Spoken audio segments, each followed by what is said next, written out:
Hello everyone and welcome back. I'm Duke Silver. Today we're going to be playing Fortuna. So Fortuna, for those that don't know, once you reach level 4 and level 6, you get a free level 6 character, and that's it.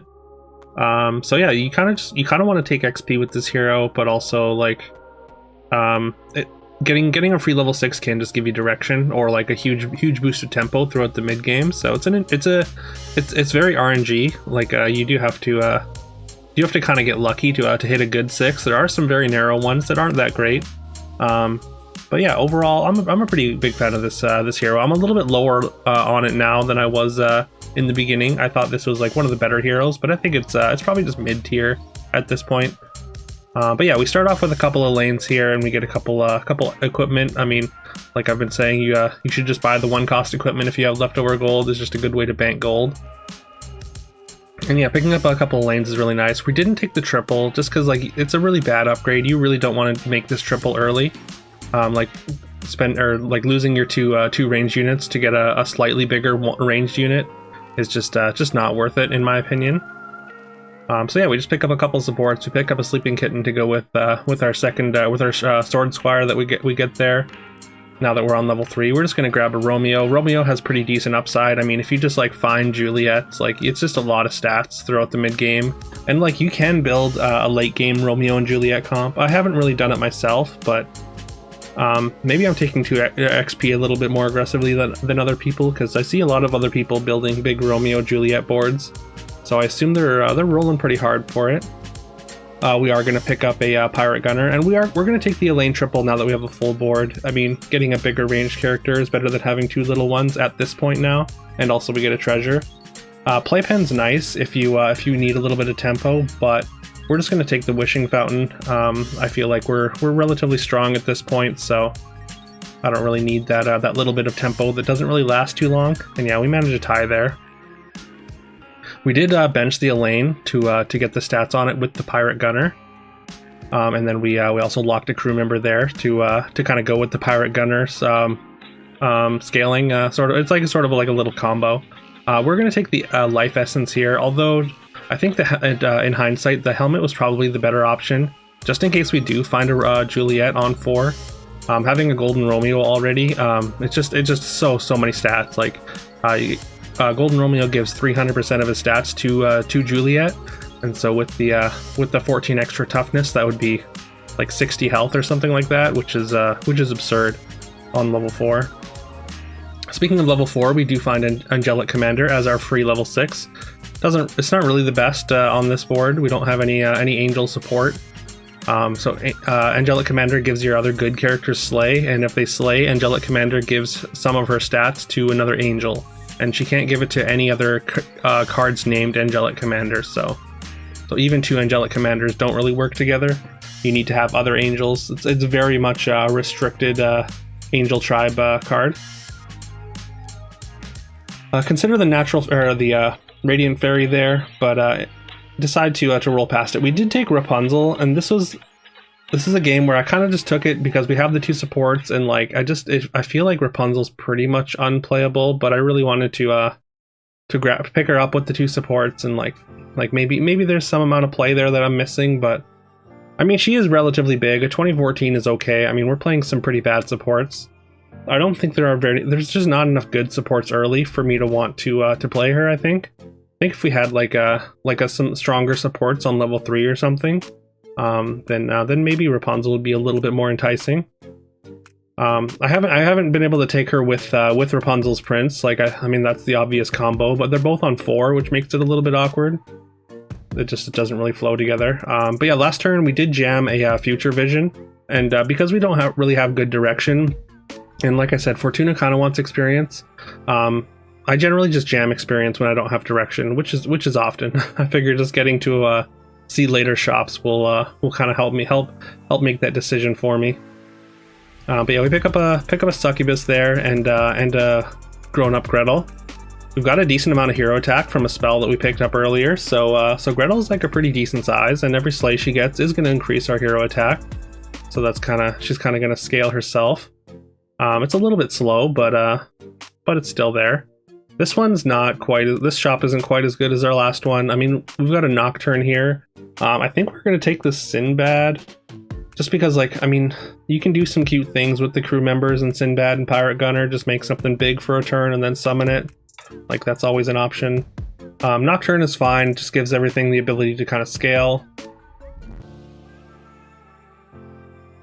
And yeah, there's the Rapunzel's Prince, which I think we are going to take. We have to spend 4 more gold here. Like, we could just buy this item. Honestly, buying the item might be just better.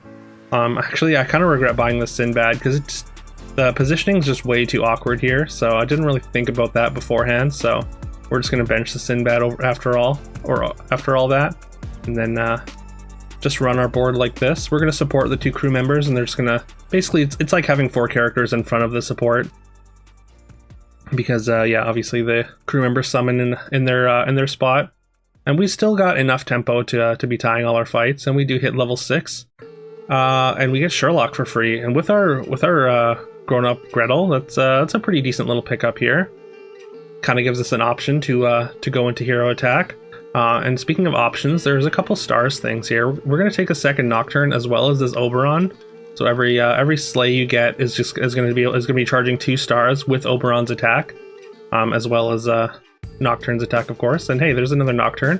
We're going to happily take that, and that's going to pop our magic bean, and we're going to see level 6 shop here, level 6 treasure selection. I almost instantly take Pirate Safe because we have the level 3 pair, but because we have the future vision, we don't want to be rolling for a couple turns still, so we just take the magic scarf. And also, I realized, I mean, the bottled lightning isn't even a consideration because the magic scarf is just going to is going to do basically the same thing.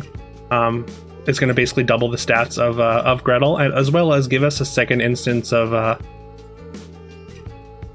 Nocturne's aura, because Nocturne's ability is an aura, giving everything Slay +2/+4 and charge a star. So we're charging 2 stars, and everyone's getting +4 +8 per Slay. So that's actually pretty good scaling. And then we're going to pick up another Sherlock. So we're kind of torn between 2 different directions. I think the hero attack route is probably going to be better. And yeah, the stats on the Gretel and Hansel and Gretel are both get their stats from auras, so that's why they're so huge, even with our moderate hero attack. So we're very happy to take that. And the what do you call it? The Sherlocks they just give you a huge infusion of stats, and getting multiples is really good, because like the first Sherlock's going to double our hero attack to 22, and then the second one's going to double it to 44, which is going to hugely, with the magic scarf especially, is going to hugely increase the size of our Hansel and Gretels. One of them died, then you would see, yeah, look, 91.33 just after one of them dies, 152.75 after the second one, so really powerful there. We don't really have, like, we're not able to scale our hero attack very well up until this point. I say that, timing that perfectly as we see the Watson and Wise Merlin here.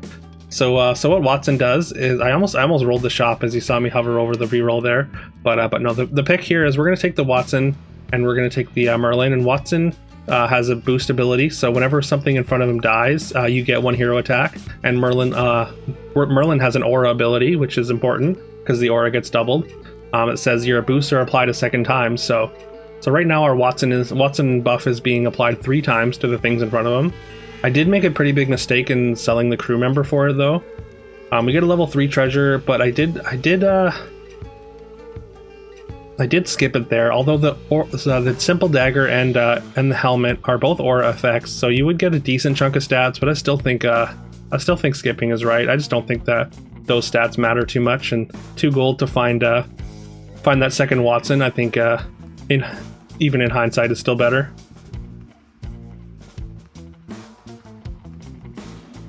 All right, so now we've got again the Merlin and the two Watsons. So Merlin is of course applying the Watson boost a second time. So we've got a ton of stats, or we're getting a ton of or maybe not a ton of hero attack per instance right now. I think with the Golden King though, we are going to get a ton. Sorry, a lot happening really fast here. Okay, so with Golden King, with everything upgraded, so the Watsons are going to be giving us 2 hero attack each per character supported, and then there's the duelist, so we kind of make up for the lost crew member earlier. So each time a character dies in front of Watson, I believe they're going to get +10. I'm going to get +10 hero attack if my math is right. That's because of course we've got the double golden Merlin buff now, as well as the Watsons are both golden. And yeah, now we just want to create a summon chain in front of these Watsons to really get our hero attack scaling. We did just jam a Dying Breath rune on the Sherlock here. I mean, it's going to be giving us 400% hero attack when it dies, and you can see with the double aura on the Gretel and Hansel just how many stats that is. Just an absolutely absurd amount of stats. Going up to yeah, 200 and something there. As well as again, we're scaling our hero attack very fast with these summons. We get to triple our Watson here, and we're happily going to take a Mage Gloves. That's going to apply the Watson buff an additional time. I mean, our Golden King is less useful now, so that's something that's probably the next thing to go treasure wise. But we're just going to protect our Merlins. We could protect our Watson's probably a little bit more valuable, but I think just position wise, it's easier to just throw it in front of the Merlins. And like if they're attacking our backline, it's going to be random anyways, so that's still protecting 2 out of the 3 things on our backline. Alright, we get another level 6 treasure, we can get out a Golden King, and we're just going to take Symbol of Unity. And yeah, so the combo with Symbol of Unity is basically you just want to find Purple Puff, and Purple Puff with Symbol of Unity just turns any Dying Breath in front of the Puff, or sorry, Fluff. Anything in front of the Purple Fluff, the Dying Breath will happen again. I was tempted to just jam another Merlin here, but instead we're just going to take another Giant Hansel. I mean, huge amount of stats just for 3 gold. I mean, we need to fill up our board with Hansels and Gretels at this point, and our bench even if we're once we start getting the summon chain to summon our whole bench. And what's nice is the crew member can't summon anything that's above level 5, but Hansel and Gretel are both 5 and below, so we can fill our hand with those. Takes a while for our Sherlock to die there, but fortunately we just have enough stats just up front to be able to get through a second cycle of attacks, even without the Sherlock dying, which is great. Shows that we're very strong. And then we're gonna take a hero change. I could take Treasure Hamster, like you normally would take Treasure Hamster at this stage, but I don't think there's any other treasures that we really want. Like a Golden Mimic would be really cool, but the only level 6 characters we're taking is probably more Sherlocks if we see them. So yeah, we just go for the skip instead. Pick up another Duelist, again just adding to that chain, adding to our hero attack scaling. After Sherlock dies, we go up to 745 attack, which is pretty good. You can see our Hansels and Gretels well over 1,000 health and double that attack now.